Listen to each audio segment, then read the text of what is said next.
Welcome once again to Arctic Fire.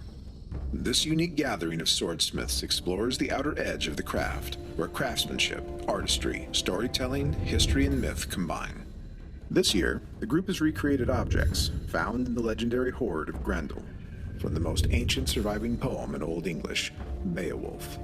4 days of live broadcast in which legends will be reborn. Arctic Fire 2016, Grendel's Hoard.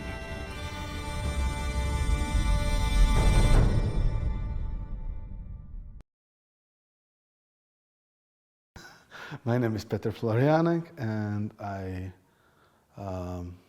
think I am a swordsmith, bladesmith, and probably jeweler who works in ancient European tradition and also in artistic art style of my own, which is heavily inspired by old art and old cultures. So that would be what I do. I try to make various kinds of stuff. I'm doing commissions, but I try to make them like for 50% of my work, and the rest I try to do more creative stuff that broadens my horizons and let people see what I'm capable of, and possibly broadens their interest, what they can have commissioned from me. We were talking about this thing of reflecting the Grendel by the pieces we are making.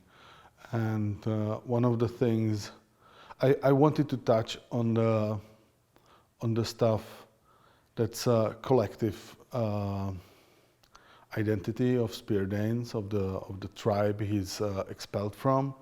And I was thinking about making like huge drinking horn ornamented or spear, and I was drawn to spear because actually it's a weapon. I am a bladesmith, and also because the word spear is like third word in the poem. It starts, "So the Spear Danes in days gone by." So there you have it. Quite easy answer, I would guess. And but I wanted also to enhance the hoardiness of the hoard, so I wanted to make multiple objects. And one of my personal goals was to make something with gold, because I think that there has to be some gold in treasure and in the hoard. So that was my reasoning for what I made. I had a huge technical problem with making the spear, which we completely destroyed my self-esteem during the process, because I wanted to use wrought iron for the core of the spear, and I found it completely impossible to weld it on itself. And then I almost gave up, and I also ran off that one part of the wrought iron I wanted to use. So I used another part, and it worked just fine. So it was the material thing. It was something with like some contamination, possibly sulfur or something. So I was able to weld it, but it took so long that the piece started to be really thin and stuff. And then when I changed the source of the material, it started to be fine. Artistically speaking, it was really educating regarding the process of collaboration in larger collective, because I had good experience in collaborating in like just two people, and it's very easy because it's actually just one collaboration, but between 7 people or 6. I don't know how many collaboration it is, but it's like 36 collaborations. So everyone has to somehow agree and adjust to other collaborations, and it's much harder to do. And that was educational. Artistically, I have to say, it was very similar to the last project I did, where I made a sword for the Deutsches Klinges Museum with Peter Johansson and Jake Powning, and I chose a mid-hole sword from. I even named it Beor de Leoma, which is the kenning for the sword in Beowulf. So it was pretty easy for me. I was right at home in the theme. Even before Active Fire, quite from the beginning of my career as a maker, I was always doing collaborations, and I like it because I like the input from the other artists, and I have I like the idea of being like challenging one another. So I really like the collaboration too.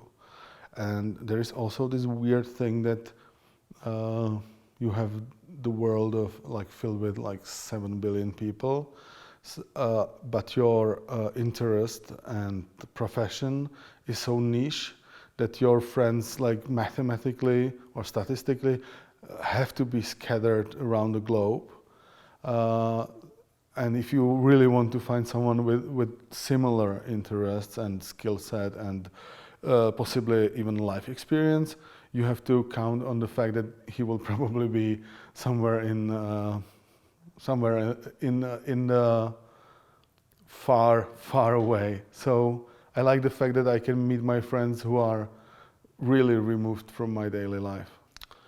I think that I find this thing very valuable from the viewer point of view, that he can see quite nicely illustrated how easy it is to trick people with forging evidence for something that's completely made up, and how necessary is the critical thinking, but also how similar the made-up story and the real story may be, and you can actually the problem is that some people today are drawn to fantasy because they think the story is boring. But if we show you that you cannot really distinguish it from each other, it kind of means that his story is as exciting as the fantasy, if you look at it from the opposite point of view than people usually do. And I think some people are getting it, and most people are missing it. And it's the thing that while it's important to have the thing forged symmetrically and nicely ground and have it hardened properly and tempered properly, what we are trying to make is to create beautiful objects and tell the story. So being concerned only with technicalities is actually wasting your time and wasting your ability to concentrate on what's important. And what's really important is if it does bring some story in your life, and you can reflect on it, or you can just enjoy it. But I think it's much more important than Rockwell hardness of the stuff. So I would encourage people to try to focus on that, because if you look at the historical pieces, spears, for example, from the period, to stay in my field, they were used for killing people harshly in battles, and they are sometimes not hardened at all. They are just iron. They are still ornamented, and still they are valuable weapons. And we are producing something that's superior to that thing technically or material-wise, but we are still striving for the same aesthetic or same aesthetic effect as the original. So I think that I would like to stress that this is the most important part for me.